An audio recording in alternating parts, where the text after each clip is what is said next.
glass, let the worries slip away. Liquid lunch, we're living for today.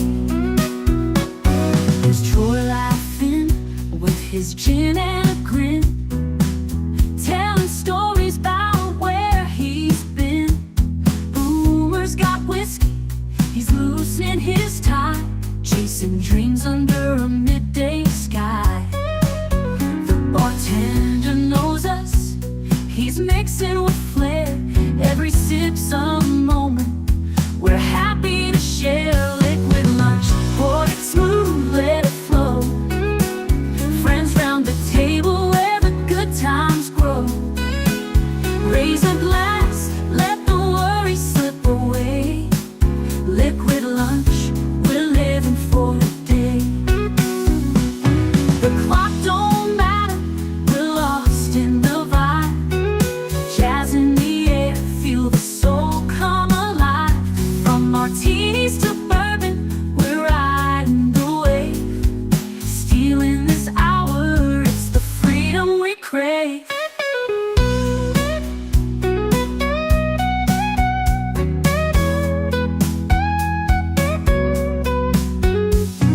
Sun's still shining, but we're in our zone. This bar's our shelter, our temporary home.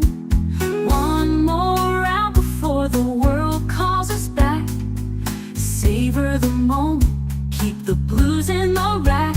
We'll laugh and we'll toast till the afternoon fades. Memories made in these liquid escapades. Liquid lunch, pour it smooth, let it flow. Friends round the table where the good times grow. Raise a glass, let the worries slip away. Liquid lunch, we're living for today.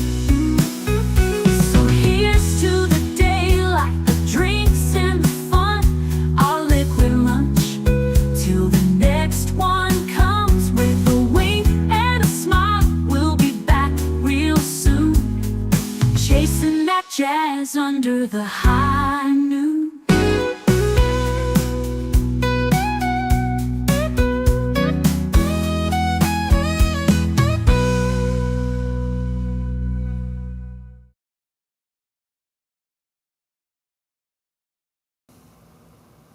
Salud and welcome. Happy Monday. Happy new week, I suppose. At least I hope it is happy for all of you. It is for me. Let me start by saying hi to all of you in the chat, beginning with my lovely wife, Netter of Netters Network, calling me the love of her life. I love you too, my dear. She says, like, share, subscribe, become a member, leave a comment, give a gifty. That would always be so appreciated. Hello there, PJ of Orville Nation. Hashtag Together We Grow. Channel member, you were gifted a membership last week, so welcome. You can join us tonight if you would like. We will be screening a viewing of Fire in the Sky. That's the alien film that won the members' poll this week for what they wanted to watch this week. In a runoff, it was unanimous. I've actually never seen the film, but it was definitely one of those ones that kind of went with the theme of last Friday's Last Call, talk about alien encounters and UFO sightings. Let's see here. Gorilla's Random Thought says, Hopla! Yes, success. At least that's what we all hope for, right? Geek Flag with Nate knows my brother from another mother. Says like, share, subscribe, comment, and become a member. Nate will be joining Netter this Thursday to talk spooky ghost stories for the spooky season.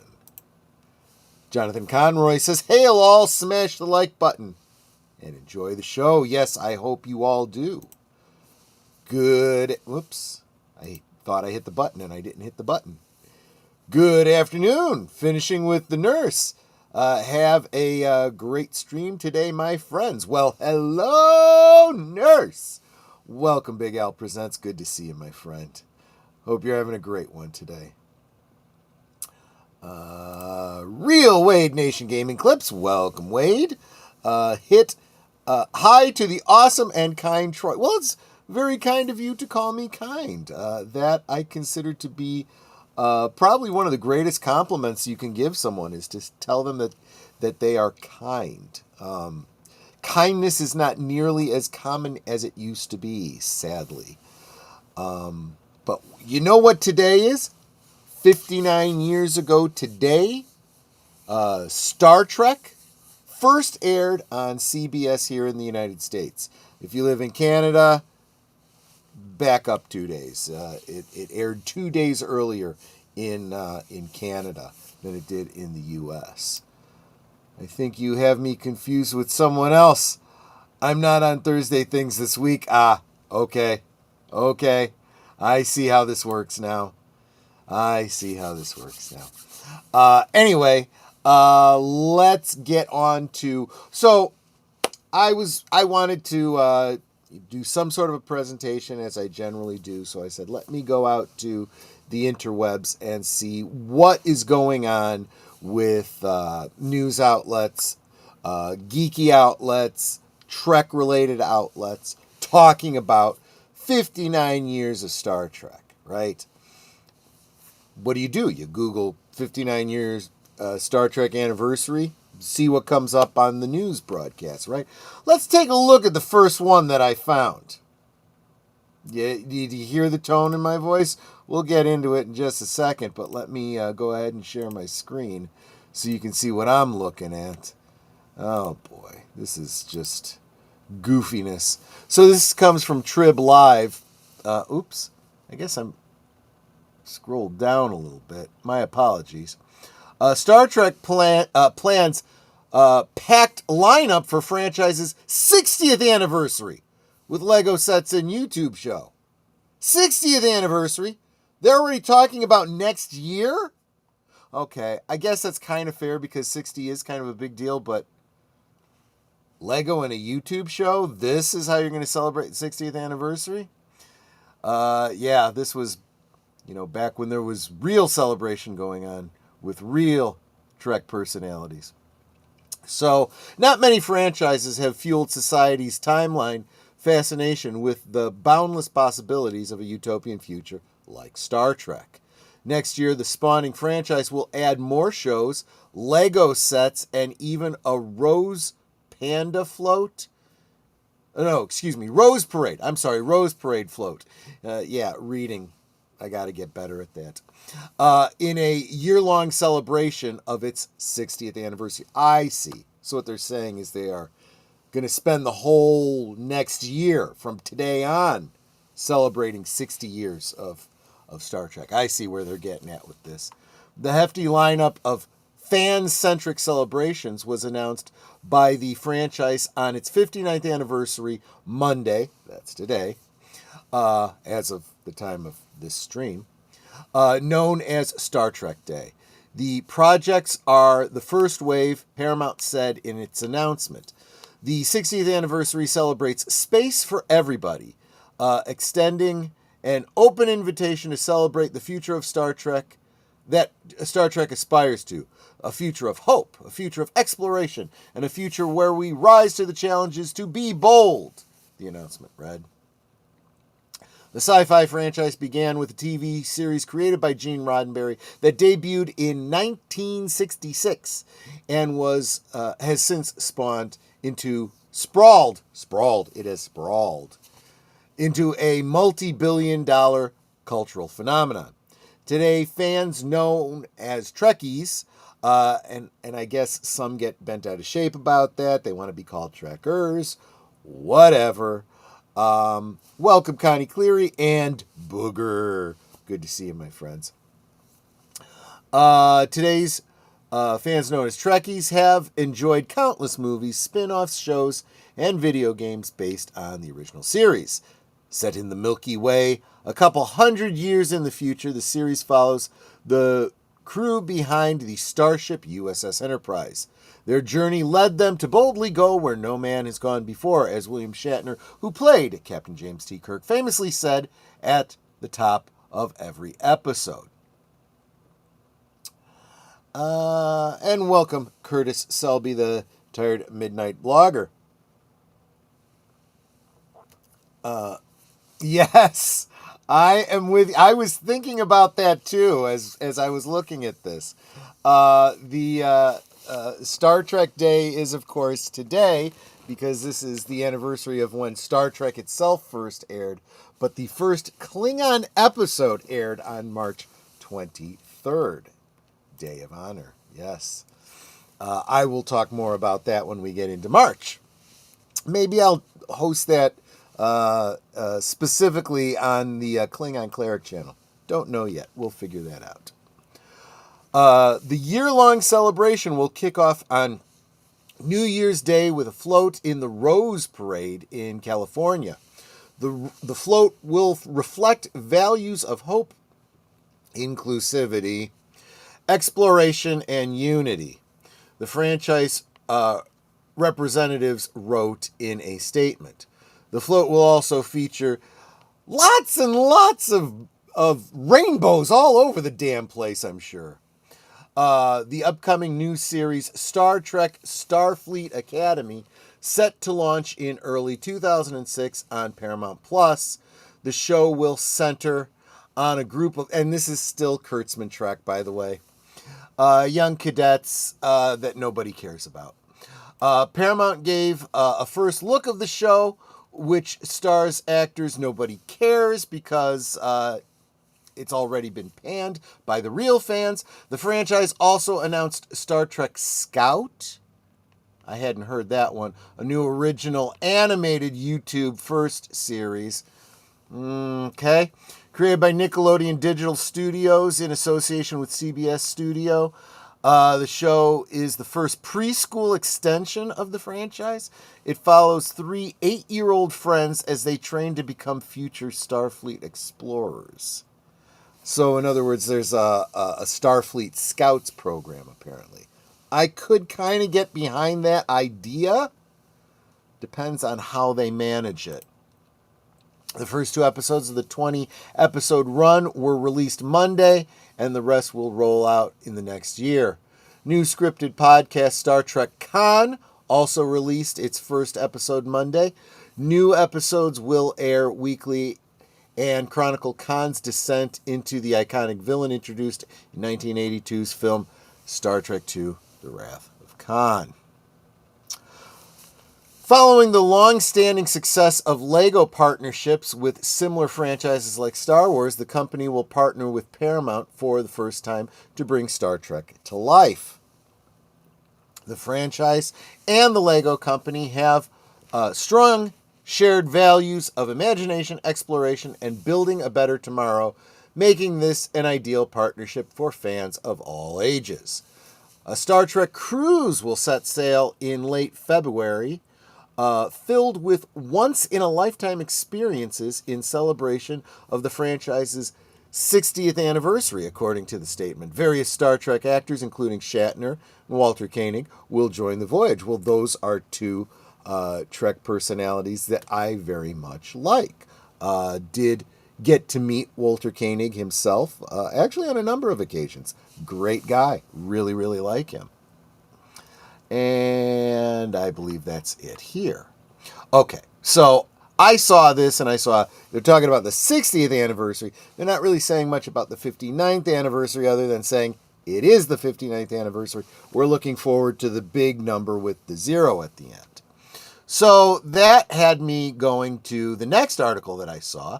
And when you see a big picture of William Shatner as Kirk, right? Because that's what we're celebrating here. Okay, good. Sounds good to me. What are we going to be talking about? It's a great day for Star Trek fans. Why is that? Star Trek fans will have a lot to celebrate on September 8th. Not only does the date reflect the 59th anniversary of the debut episode of the original Star Trek series with a first televised episode, but a brand new adventure is also set to premiere on the anniversary. What is that? Fans of the venerable sci-fi series will not only be celebrating Star Trek on September 8th, but also the premiere of an original Star Trek audio drama, Star Trek Con. will premiere on major podcast streaming platforms on September 8th.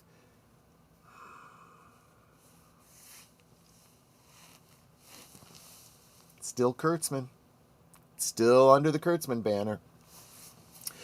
A trailer for Star Trek Con was revealed this summer at San Diego Comic-Con. The series is directed by Fred Greenhalgh?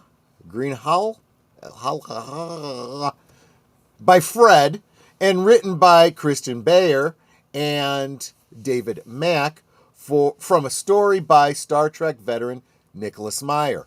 Okay, well, maybe there's something there. Meyer was a writer on Star Trek movies like Star Trek IV, The Voyage Home, and Star Trek VI, The Undiscovered Country. Among other things, I think you need to do a little bit more research here, CBR. Star Trek Con was officially announced in 2024 and wrapped production in February of 2025. It tells the story of one of the more villainous Star Trek characters of all time, Khan Noonien Singh, in the original Star Trek episode Space Seed and Star Trek II, The Wrath of Khan. Nick Myers might have had something to do with that too, I think. Khan, who was played by Ricardo Montalban, talking on the role of Khan in the audio drama is lost alum Naveen Andrews. So this is apparently, a promo still. I'm assuming that's a SETI eel that he's got in that vial. The audio series is set to chronicle Khan's life in the years between Space Seed and Wrath of Khan after Khan is exiled to a planet called SETI Alpha 5 by Captain James T. Kirk. In addition to Andrews as Khan, Star Trek Con also stars the voices of Ren Schmidt as Marla McIvers and Sonia Cassidy as Dr. Rosalind Lear.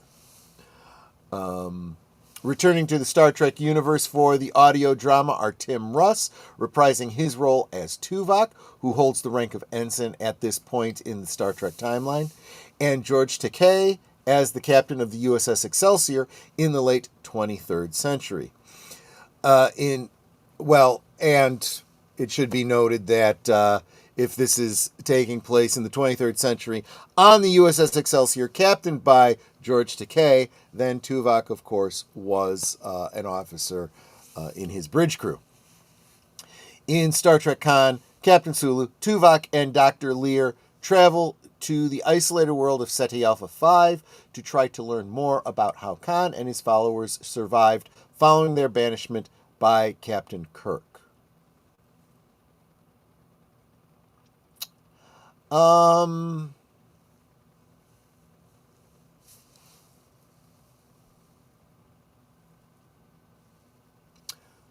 Okay. That makes sense. It was a desert planet by the time of Star Trek II, but that doesn't mean that it wouldn't be explorable by the Excelsior crew. I suppose that's possible. Okay. Star Trek universe is showing no sign of slowing down as Paramount has greenlit a second season of the upcoming Starfleet Academy, which has been canceled. It was already greenlit and in production, so there was no choice but to release it.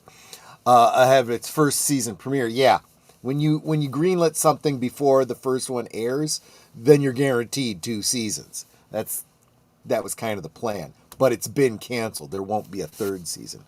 Additionally, Paramount recently said that Star Trek is a priority for the studio. One of the biggest priorities is restoring Paramount as the #1 studio for filmmakers and talent in the world, said Paramount's CEO David Ellison via Deadline. Great filmmakers make great movies. For us, we're going to strategically scale the amount of content for our streaming services as well as studios. Additionally, Vice Chair of Platforms and Chair of Paramount Television Dana Goldberg added Star Trek is a priority across the company. So if they are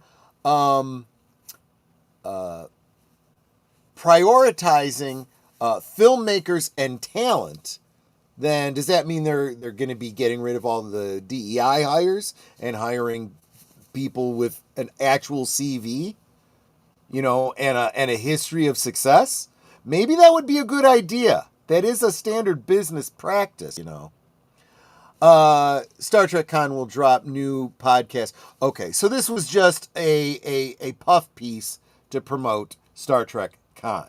This wasn't really about the anniversary of Trek.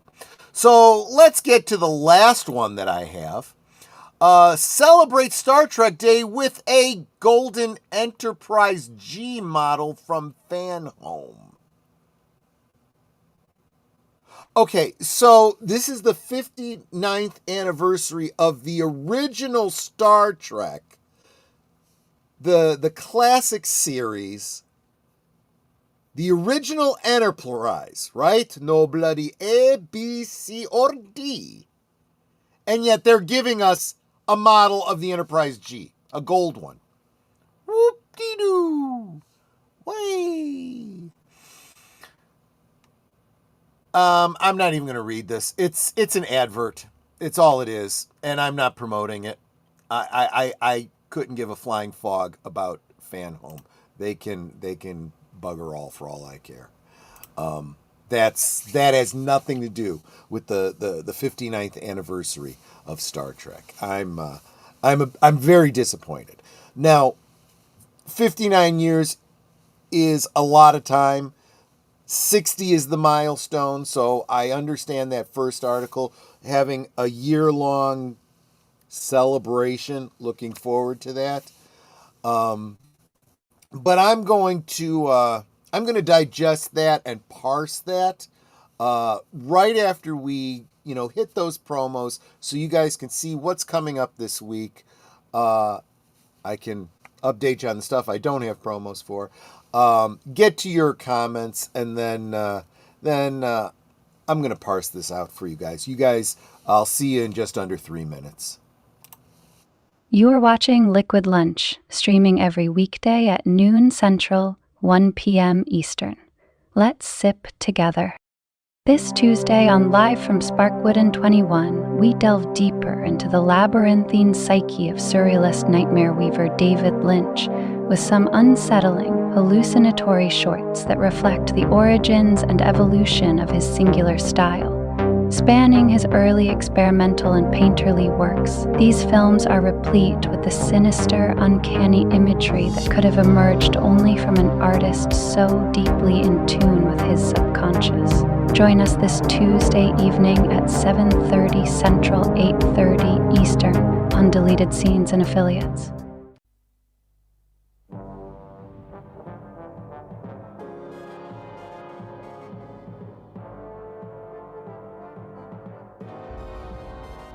A killer robot, the final creation of Ensor's prize pupil Muller, is on the rampage in the base. Intent on total control of the universe, it needs Aurak to fulfill its destiny, as well as victims' heads for some reason. With Aurak and Slave working against them, can the Scorpio crew liberate themselves from this murderous headhunter? This Tuesday on Last Call presents Blake's 7, 10 p.m. Central, 11 Eastern. It's Thursday night, and Netters Network talks to the streamers who have everybody talking. It's Thursday Things, Thursdays at 9 Central, 10 Eastern on Netters Network.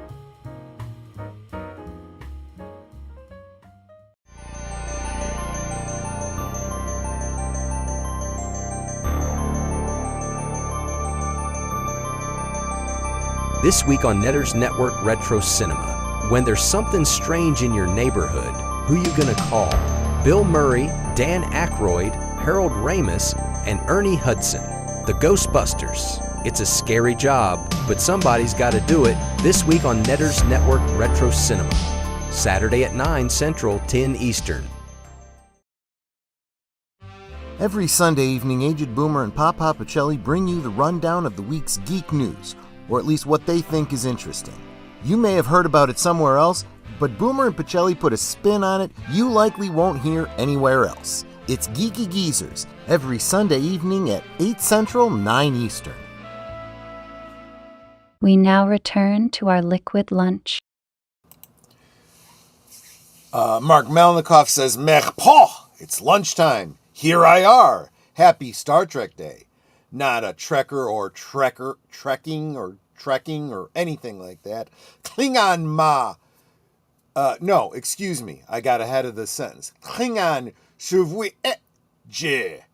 Klingon ma ta jaj. We are Klingon. May it always remain so. I couldn't agree more. I don't think I talk, and we recognize Mark as the resident Klingon, right? I don't think he gets enough credit for his service to the Klingon Empire in fandom. I think he has done more for unifying Klingon fandom than I think anybody in Klingon fandom.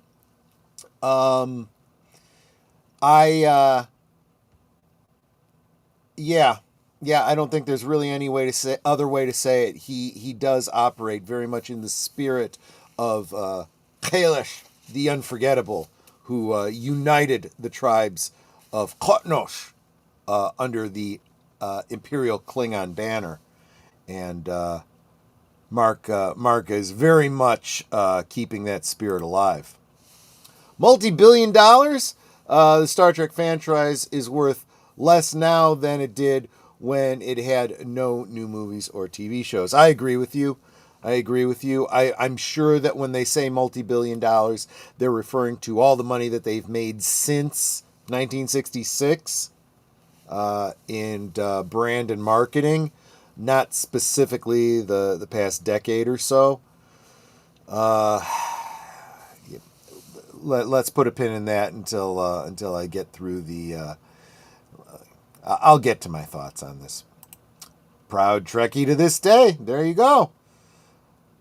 I was once part of developing a Klingon calendar that had 3/23 as the New Year's Day. Yeah, see, we've looked at that too. Trying to come up with... See, the Klingon calendar, canonically speaking, as far as names of units of time, is not complete. And I really don't like the idea of creating fanon out of nothing. And I presume that the Klingon year and the Terran year are not exactly the same, so whatever that new year would be shifting on a Terran calendar. But since in the real world we live on Earth and we want to celebrate the same things all the time, we almost have to squeeze or stretch the Klingon year to fit a Terran year. I'll have to do a whole stream on that one day. I will, because Klingon cleric, right? Oddly enough, the start of TV season in September factored into how we calculated the months and holidays. Yeah, that's right, because that's you are following the Earth history, and the Earth years, and specifically the television schedules. That's right. I sent you Star Trek Scout thing a while back. Yeah, I that stuff kind of goes in one ear out the other with me, because I don't care about Kurtzman Trek at all, really. Like the Space Scouts in Galactica 1980. Yeah, I would suppose so. The Horror King, welcome, my friend. Good to see you. Always good to see you. Let's see. I like cruises and conventions, but not sure I would want to go on a Star Trek cruise. Well, the idea of a Star Trek cruise, when I first heard the concept, I liked the idea. But lately, when I've been seeing who some of the celebrities are, and how many of the Star Trek celebrities are becoming less and less palatable to me, I would not want to be cooped up with them in a in a floating sardine can for a week or two. Just I wouldn't. Let's see. Yeah, right. Is Spock getting another sibling or half sibling or, yeah. Adoptive sibling? Yeah, exactly. That was supposed to be instead of good. Yeah, there you go.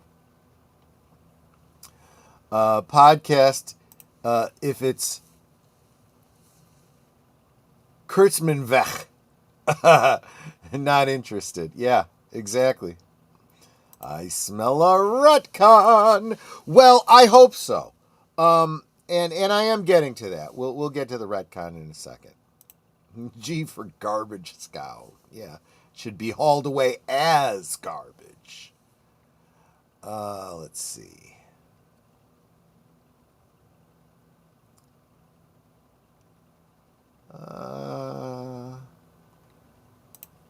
Last call, Troy Pacelli. Have you ever heard of the band called Halloween?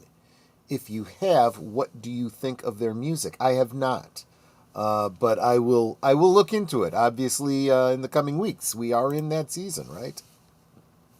It is amazing how regional we are. We all were in Klingon fandom. Here on the East Coast, we had almost no involvement with the Midwest or West Coast. Well, that was it's kind of like, technology is a big part of that, right? The internet has really unified fandoms across the world, right? And in a lot of ways, if you think about it, think about how the United States was regionalized with most of the communication being things like the Pony Express, right? You literally would send letters that would go by horseback from, city to city going west and back again. Took a long time. Could take as much as a year just to find out, someone had a baby, back home, and that baby is now walking by the time you find out about it, Then the telegraph was able to send instant messages, moderately so, because you would have to go to some place to send the message, or it would be received at the other end, and then they'd have to send somebody, to your door to say, hey, you got a message. It's a telegram, and then telephone, right? And now the internet. So yeah, it's taken a while. It's taken a while. In the Northeast, we had only a vague interaction with the Southeast. Yeah, I hear you. Lack of source material was what finally led to the death of the calendar project. Yeah. And here's the other thing, too. Lack of cohesion, right, of what is canon.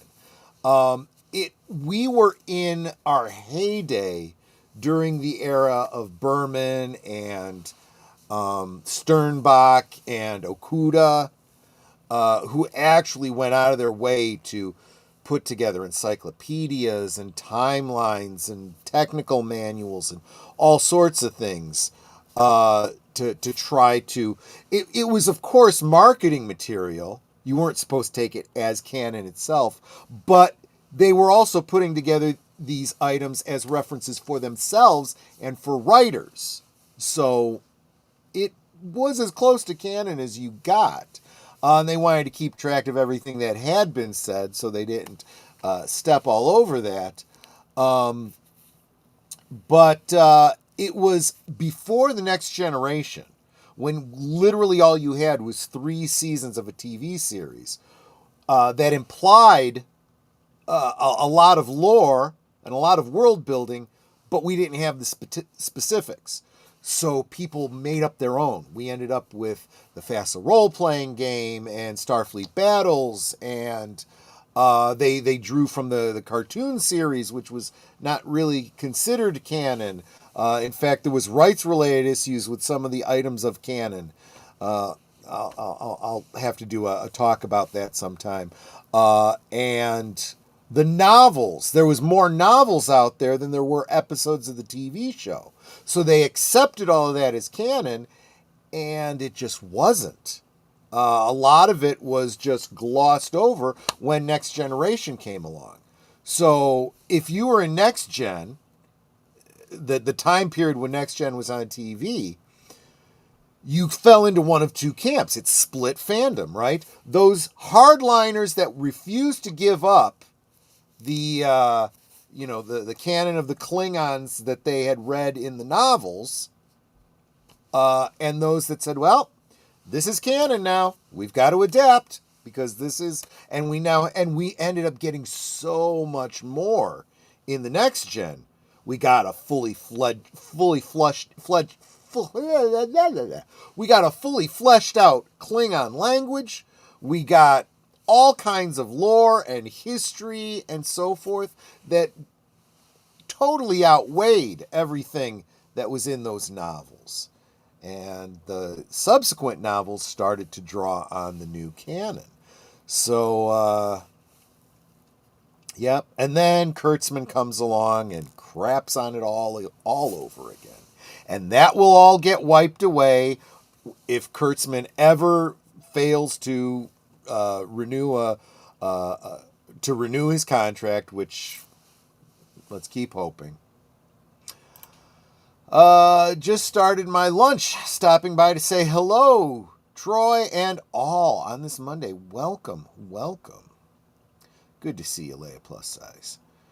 You know how it is. You just hit a certain level of success and siblings show up all over the place. Yeah, exactly. Yeah. You know, Spock and I, we went to the academy together. We were like brothers. We're brothers. Yeah. I actually like the design of the Enterprise F, and I didn't like it.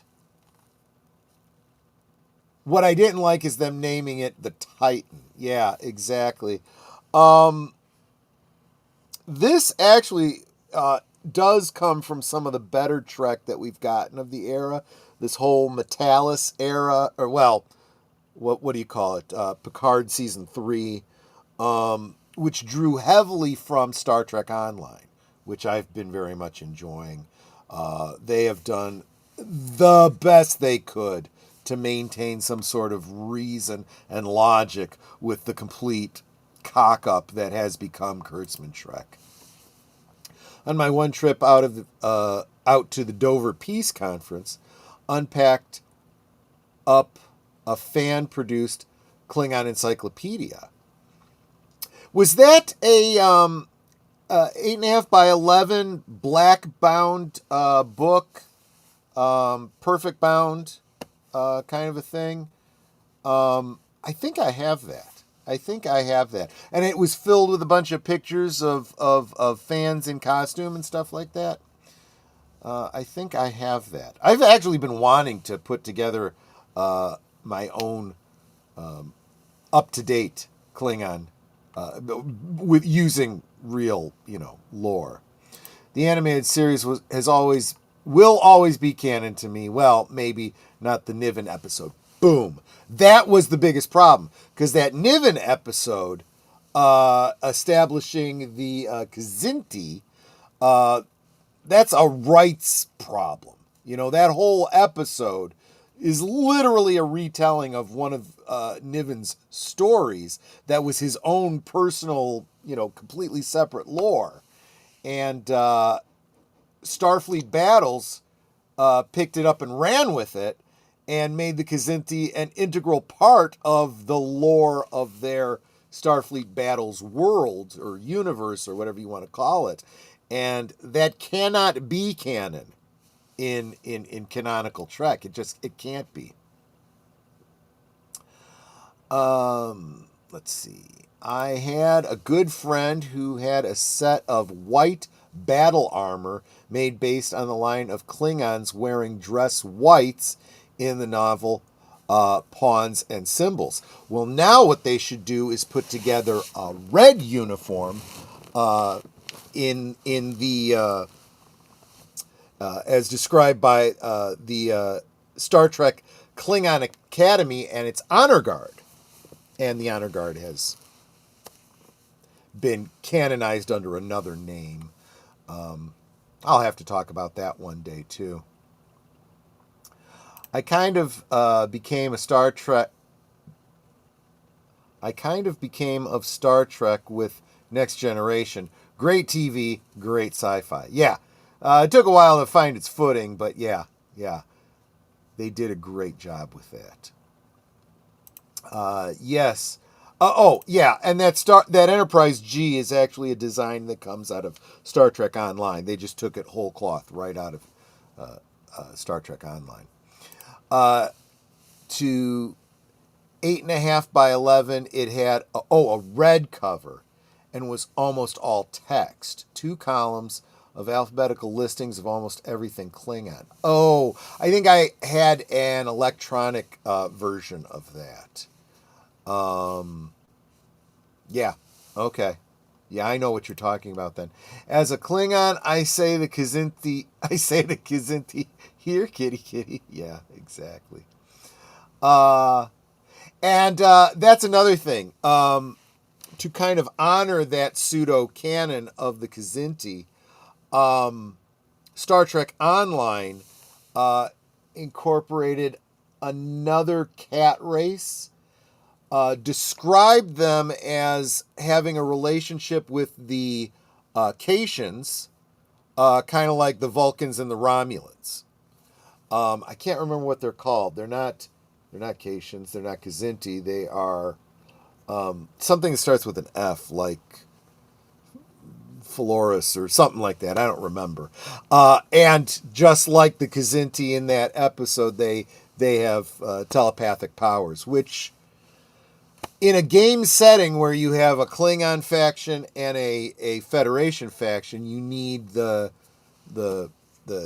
characters with telepathy, like Vulcans and Deltans and Bajorans, so that you can complete certain missions and stuff like that. So that's why they do that. And I thought it was a great idea. That's the kind of thing I'm talking about with Star Trek Online, trying to honor everything that it can. Eric's was kind of puppeteer-like. That's true. I wonder if there's rights issues about that we haven't seen Eric's people. The Edo, I believe they were called. Because I would love to see them in Star Trek Online. It would be great to have a bridge officer that is Edo. And they absolutely could do it because they've already built the model for the 3-legged species 8172 from Voyager. You know, it's basically the same thing. You just scale it down to human size instead of being, larger. You could very, very easily do that. The point is they have the walking physics and everything already in place. They could do it, but yeah. It would also be nice if they'd fix some of the bugs, but I don't see that happening. Yes, you're right. The Jan Isleth. That's right. The Honor Guard. That was canonized in Deep Space Nine. So anyway, that is really all I wanted to muse about today.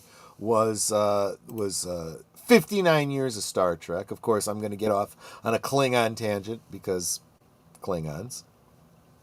One of the fan films had Eric's in a short, but then new episodes shut down, so he was never fully realized. Yeah. Was that one of the Star Trek Continues or Star Trek Phase 2? Those were some really good work there.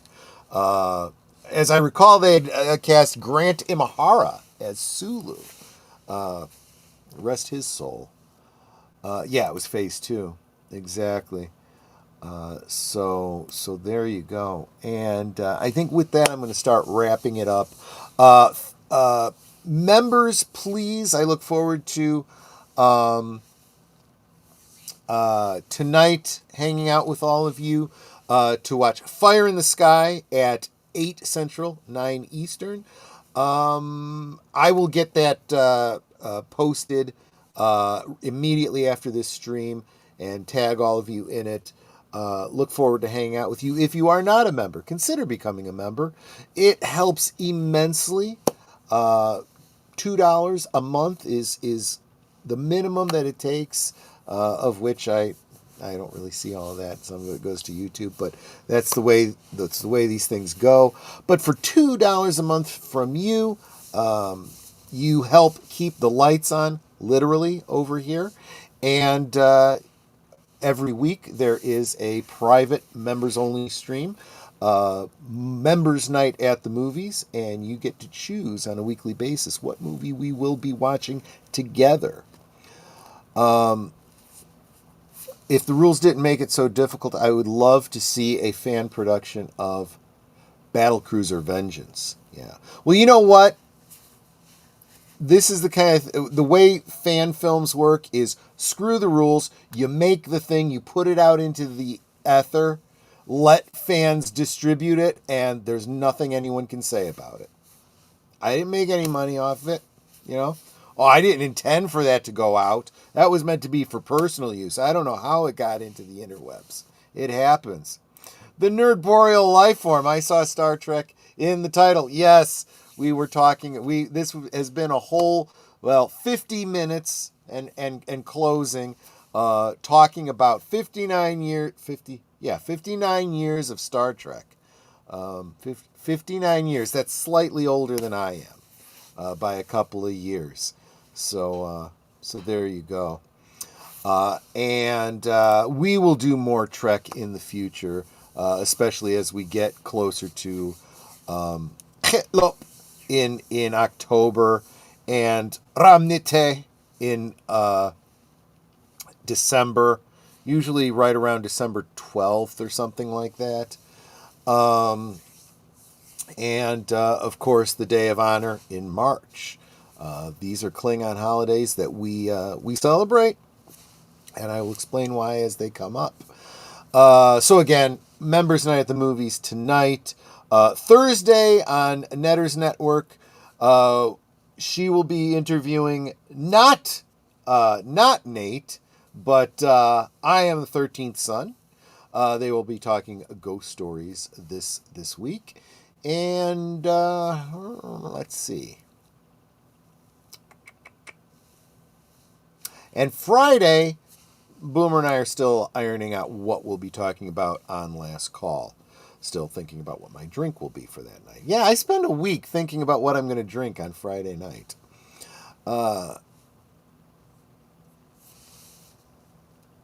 Carton. I don't know how you got gods. I think you meant to say makes Cartons gods gach best in the quadrant. Well, I thank you. Yes. And of course on the Klingon Cleric channel is my recipe and cooking video for how to make gach. I've seen a lot of gach. There's a lot of bad gach out there. I've seen gummy worms, in a bowl with chocolate syrup. I have seen basically just spaghetti. I have seen all kinds of things, but I make a dish that looks like gach as seen on the show and tastes like an Asian stir fry. I think it's very good. No drinking for me on Friday. I will be teaching a group of scouts. Okay, that is fair. That is absolutely fair. Hopefully it's not Federation Scouts. But I have seen gummy worms in iced tea. There you go. Understood. I still think Carton should take over the Klingon restaurant on Deep Space Nine. I just might do that. I just might do it. But there we go. So Gach's first appearance in Search for Spock, right? Krug feeds it to his dog. I don't think so. I think it was a piece of Hachedebach that he gave to the dog, which was, by the way, canonically called a Vornsker. I think the first time we saw GEEK was on, was it Star Trek The Next Generation? Yeah, pretty sure it was Matter of Honor, as Riker was getting ready to do an officer exchange program with what he didn't know at the time was Worf's brother Kern, and he was trying different Klingon foods, and GEEK was explained to him by Worf, but he had never had it live until he was on the Klingon ship, because it was replicated. Replicated GEEK is not live. So there you go. Yes, Matter of Honor. GEEK is always best served live. My favorite line. Yes. So yes, A Matter of Honor, the Next Generation episode, was the first appearance of GEEK. We see it for the first time in the original series generation in Star Trek VI, at the dinner of the hosting the crew of the Gorkon. Anyway, that. I really am going to wrap it up now, guys. You guys get me talking very easily, and I should wrap this up so you guys can get back to work. So I thank you guys all for hanging out with me tonight. I hope you enjoyed your liquid lunch with me today. I got a lot to do today, so I got to get to it. You guys, thank you so much for encouraging me. You all take care, and have a great one. Salute. Goodbye. Hope to see you again real soon.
So here's to the daylight, the drinks and the fun, our liquid lunch, till the next one comes.